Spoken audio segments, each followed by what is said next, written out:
last teaching, we started looking at a very, very important question. That's the second question. This question is very, very important. It's the question of the original sin. That's what we started looking at, because this question is foundational. This question is fundamental to the story of the whole Bible. So let's read Romans chapter 5. We are reading verse 12, and then we'll read verses 18 and 19. Wherefore, as by one man's sin entered into the world, and death by sin, and so death passed upon all men, for all have sinned. Therefore, as by the offense of one judgment came upon all men to condemnation, even so by the righteousness of one the free gift came upon all men unto justification of life. For as by one man's disobedience many were made sinners, so by the obedience of one shall many be made righteous. Someone defines original sin in this way, and I'm going to read it. This is from the book, The Institutes by Calvin. He said, "Is the hereditary depravity and corruption of our nature diffused into all part of the soul, which first make us liable to God's wrath, then also bring forth in us those works which the scripture calls the works of the flesh." I mean, that is what we read in the book of Galatians chapter 5 verse 19. So I will read that again. So I'm reading from the book, The Institutes by Calvin. This was his definition of the original sin. He said, "It is the hereditary depravity and corruption of our nature, diffused into all parts of the soul, which first make us liable to God's wrath, then also bring forth in us those works which the scripture calls the works of the flesh." That is in Galatians chapter 5 verse 90. So we can see here there are 4 points that we could derive from this definition. Okay, number one, that the original sin originated with Adam, obviously, and Eve. Number two, that the original sin belongs to our nature as human. Number three, that it is inherited. And that number four, it is universal sinfulness. Now, these are the points that you will see as we started last week, or last teaching, I should say, okay, which was earlier this week, really. All right. These are the various points that we can discuss the original sin on. Now, Henry Blocher, we've talked about Henry Blocher in his book Original Sin. He put it succinctly, and I'm going to read that for you. Okay, so let us read from Henry Blocher's book, and it is from his book titled Original Sin. His book titled Original Sin. We've been looking at a book of his called The Beginning, but this is another book of his, Original Sin. Henry said, "The Christian doctrine of original sin is designed to deal with this threefold question. It tries to account for sin as a universal phenomenon and yet a matter of personal responsibility, for its being natural in a sense and yet contrary to our true nature, for its being there even as we stand before God and under God." I will read that again. The Christian doctrine of original sin is designed to answer threefold questions. It tries to account for sin as a universal phenomenon and yet a matter of personal responsibility, for his being natural in a sense and yet contrary to our true nature, for his being there even as we stand before God and under God. You will see that what Henry said mirror a lot what Calvin also said. Henry was looking at this juxtaposition when we look at the original sin. So we are looking at the fact that sin is a universal phenomenon, but that does not excuse us from personal responsibility for our sin. And this is very, very important. Now, we said sin has become natural to our nature, but actually it is contrary to the nature, the true nature in which God created human. And that is very, very important. And also the fact that this sinful nature that we inherited actually makes us to stand accused before God. Just like Calvin said, he said, it first makes us liable to God's wrath. And then it generates in each one of us the works of the flesh. So last teaching, we acknowledged that the doctrine, this teaching, doctrine is not a bad word. Doctrine essentially means teaching. That this teaching of original sin is contentious, is controversial, but it is biblical. We cannot shy away from it. We cannot avoid it because we want to be politically correct or because we want to be accepted. This teaching is biblical, and it is fundamental to the story of the whole Bible. The problem is not with the teaching. The problem is not with this doctrine. There are various reasons why we struggle with this doctrine of the original sin. Number one, we misunderstand this teaching completely. Sometimes we misunderstand it willfully, because I believe that it is not anything difficult for us to understand. Yes, one of the reasons why we struggle with this doctrine, with this teaching of original sin, sometimes because we misunderstand it. Like I said, sometimes we do it willfully. Number two, oftentimes the problem is that the teaching does not line up with our postmodern ideologies. The teaching doesn't stack up with our ideologies, and therefore we want to tinkle with it. We want to rub it out. We want to change it. We want to modify it. And finally, it does not fit our political correctness. And these are some of the problems. These are some of the reasons why people have problem with this teaching. But the core center of the doctrine of sin is this. I'm going over the same ground we have taken, is because it's important to dig around this over and over again. So this is the core center of this teaching of original sin, that the sin of Adam affected them and their standing with God, but it also affected all their descendants after them.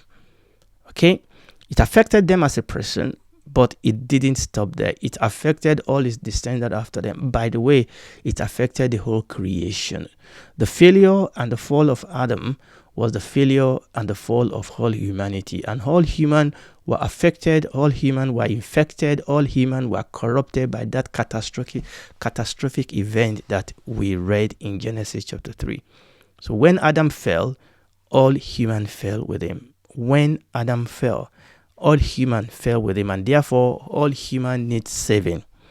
And this is a biblical revelation. This is a biblical truth, and there is no running away from it. Now we need to understand it. We must understand it in the context of the scripture, but it is there. So we cannot avoid it. We just need to make sure that we understand it in its biblical context. Now, here are some of the specific objections that people have against this teaching. Number one, they say it makes us responsible for an act that are committed before our birth. Is that not unjust? So if that is the case, doesn't that make me responsible for something that I didn't do? Is that just? One objection. Two objection. It makes us responsible for the fault of Adam. Is that biblical? Is that not unbiblical? Number three, Jesus became human. Would he not have been affected if sin is universal? If everybody stand condemned because of Adam's sin, and Jesus partook of that nature, would he not have been affected by the original sin too? And finally, is the doctrine not based on a wrong interpretation of Romans chapter 5 verse 12 by St. Augustine? These are some of the four objections that people raised. Whether it is just, whether it is biblical, how does that affect Jesus? And the fact that this doctrine as its root, because St. Augustine was really pivotal in fleshing out this doctrine in the Reformation. Okay, we are talking about people. There's a lot of teaching in the scripture that people lost, and that God brought it back again using individuals in the scripture. Okay, and people then say that when you look at the writing of St. Augustine with respect to the original sin, his interpretation of Romans chapter 5 verse 12, was that not faulty? Okay, so we are going to look at some of these questions. We're going to take them together. We're going to look at various examples and look at this question to see whether we can answer them. So let's take some live example that can throw some light on some of these questions. Now, these examples are not perfect, but they will help us. Okay, they are just like the Lord Jesus Christ will give parables to answer questions. I think one of the best way to answer this question is to look at real life issue and then see how that helps us. Number one, the state, situation, and condition of our parents determine, at least at the beginning, both positively or negatively, those of their children. Now, nobody complain about that. You need to understand that the state, the situation, and condition in which a child is born is majorly and primarily determined by those of their parent. For example, you don't determine the color of your skin. You don't determine the culture into which you are born. You don't determine the class or the status into which you are born. You don't determine the country, you don't determine the state into which you are born into. You don't. You simply inherit all those things from your parent. And no child come out of the womb and say, but you didn't ask me who my parent should be. You didn't ask me which culture I want to be born into. You didn't ask me which country I want to be born into. By the reason of the fact that those people are your parents, particularly your mother, you automatically are born into the situation of your parent. If your parent were deported, for example, let's say your parent were deported, for example, from UK into Africa for whatever reason, either good or bad, that accident or that incident will affect the country in which you were born, and it will determine a whole lot of what happened to you after that. Let's say your mom was pregnant with you when she moved, when she relocated. Their decision and their action will affect where you are born and will affect a whole lot of things that will happen to you after that. You are not specifically being punished for the sin of your parent, but exactly because they are your parent, you enter into their experience. It's not a punishment. It's just that they are your parent. You are in them when they made that decision. Now, you may not like the decision they make. You may wish they've made a different decision. But the truth is that you will be born into their experience because they are your parent. Now, there are many of these situations you can then change by working hard, but there are some of these inheritance that you are stuck with for life and you will never be able to change it. For example, if you are born as a black man or a black woman, you will remain a black man or black woman. You can bleach your skin, you are still black. You can be a British, but you are black British. You can be an American, but you are a black American. You are still an African or Afro-Caribbean, whichever one. So some of these states you may work hard and change them, but there are some of these things that we inherit and that will never change. Let's take another example, this time from the world of sport. Okay, remember we are looking at this objection to the case of original sin. World of sport. For example, there are individual sport and there are team sport. In individual sport, what you do or not do, anything you gain, anything you lose, your brilliance, your mistake, all of them only affect you. It only affects your chances. It only affects you. But that is not the case in a team sport. In fact, just before I came on this broadcast, on a Saturday like this, there's a lot of sport that is being played in Britain. Okay, and I checked the result. Okay, it's not the result, even though one or two people score, or even though the keeper may make brilliant save and make mistakes all over the field, the result is ascribed to the whole team. So whether all the teams are on the field, so when we are talking about a team sport, there are some team sport when all the members of the team are on the field at the same time, but there are some team sport where only individual member of the team will be on the field of play at a specific time. It doesn't matter whether all the members of the team are on the field together or whether individual on the field to represent the team at that time. It doesn't really matter. The most important thing is that if it is a team sport, what happens to one happens to all. For example, in football, if the keeper made a error, maybe in some situation the defense passed a simple ball back to the keeper took his eyes off the ball, or maybe he slipped, he missed the ball and the ball rolled into the net and it was a goal. It was the keeper's error, but the score is again against the whole team. It was the error of the keeper, okay, but the goal is recorded against the whole team. You get the point. If somebody gets a red card, for example, or if somebody give away a cheap penalty, or somebody gets a senseless red card, it may be the error of one person, but the whole team bears the punishment. That is not being mean. That is simply the rule of the game. It's not unjust. It's not being mean. It's not being wicked. That is the rule of the game. If you are in a team sport, not individual sport, if you are in a team sport, okay, the error of one, the punishment of that is shared by every single member of the team. Now, if somebody get a red card, yes, that individual may be the only one that is sent off, but then the stress is upon the rest of the team, because now they are down to 10 or whatever number they are down to, and now their chances of actually beating the opposite is greatly reduced. I mean, they can overcome that odd, and it's been done, but all the team experience the punishment eventually. Let us take one more example, this time from the way we run our government. And I think this is important. From the way we run our government. Okay, now in a democratic country like ours, we vote to elect representative into government, isn't it?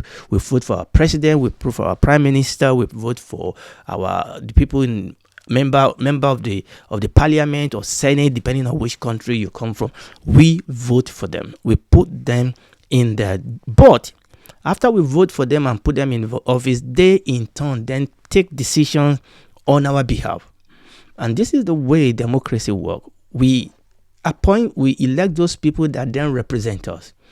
And the thing is that the decision they make, whether it is good, whether it is bad, whether it is evil, whether it is wicked, many of those decisions have far-reaching consequences. Like when people go to war with other countries, but whatever decision they make, because they represent us, the decision they make on our behalf. Their decision becomes our decision, and it affects all of us, whether it is for good or for bad. Now, these examples are not perfect, but they are helpful. And this is the principle of a representative man. One for all and one in all. And it's a biblical principle. All right, that Adam was a federal head. Adam was a representative man, is the head of the whole creation.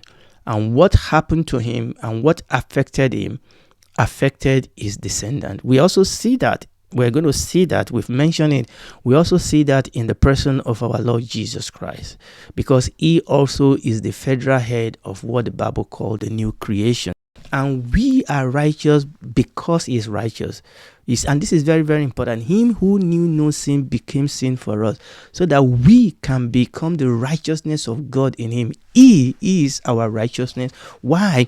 Because he is a federal head. He is a representative head of the new creation. So what affected Adam, the first Adam, and what affected the Lord Jesus Christ, the second Adam, affected their descendant. Let's read First Corinthians chapter 15, just to buttress that with respect to our Lord Jesus Christ. And I'm going to read verses 47 to 49. The first man is of the earth and is earthy. The second man is the Lord from heaven.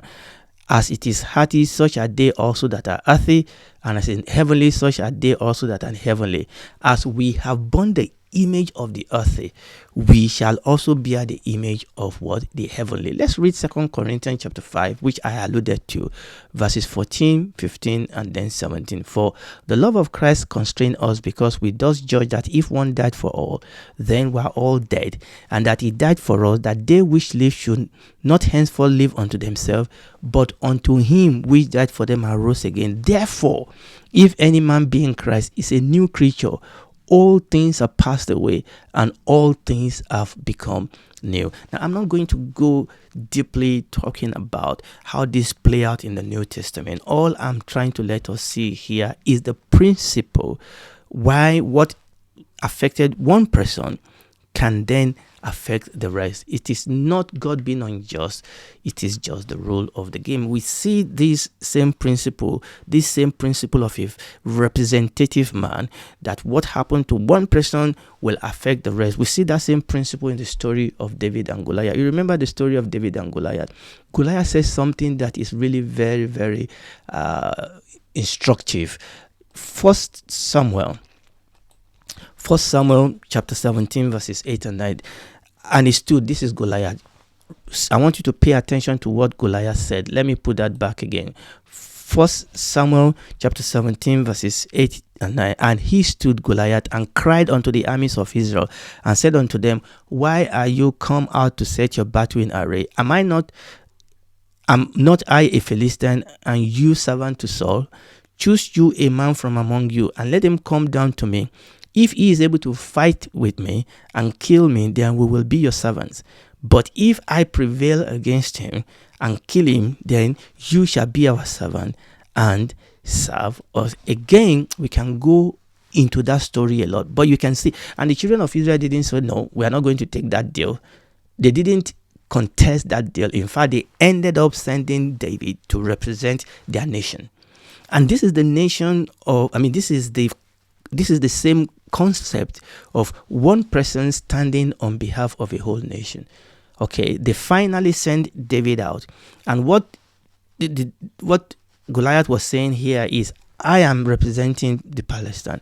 You give me your representative, we fight. And whatever the result between us will be attributed to the whole nation. If I defeat him, then you'll be our servant. If you defeat me, then we'll be your servant. And this is the concept that we see throughout the whole scripture. Now contrast this. Contrast what happened to Adam when Adam sinned. Contrast that to what happened to Lucifer when Lucifer sinned. When Lucifer sinned, his sin did not automatically affect all other angels. Why? Because he was not their federal head. His sin did not automatically affect all the other angels because he was not their representative. Individual angels then became tainted, then became affected by Lucifer's sin as they individually agreed with and followed Satan in his rebellion. As individually they were deceived by Satan and they followed him in his rebellion. That is when each of them then become a partaker of Satan's sin. And you can see, and this is the reason why it is possible that something that Adam and Eve did in the Garden of Eden will affect their children after them. It is not unjust. It is not wicked. It is just the principle of life. And it is important for us to understand that. I'm going to stop here. We are still going to go a little bit deeper into answering some of these questions, but I've tried to answer I think the two first question, okay, but I'm still going to go a little bit deeper into answer that question the next time. And if you are listening to me, all have sinned and fallen short of the glory of God. Now, not only the original sin, but we are individually sinners because we have a sinful nature. We also are individually sinned. We have sinned against God, but God loves us. For God so loved the world that he gave his only begotten Son, that whosoever believes in him will not perish, but have everlasting life. You can come to the Lord Jesus Christ today so that you don't become a partaker of the wrath of God. God has provided a way out because he loves us. And you can come, admit that you are a sinner, invite Jesus Christ into your life to save you. He will come. It will change something fundamental in your heart. You will become a child, a daughter of God. And when this is all over, you will spend eternity with him in the new heaven and the new earth. Do it today because tomorrow may be too late.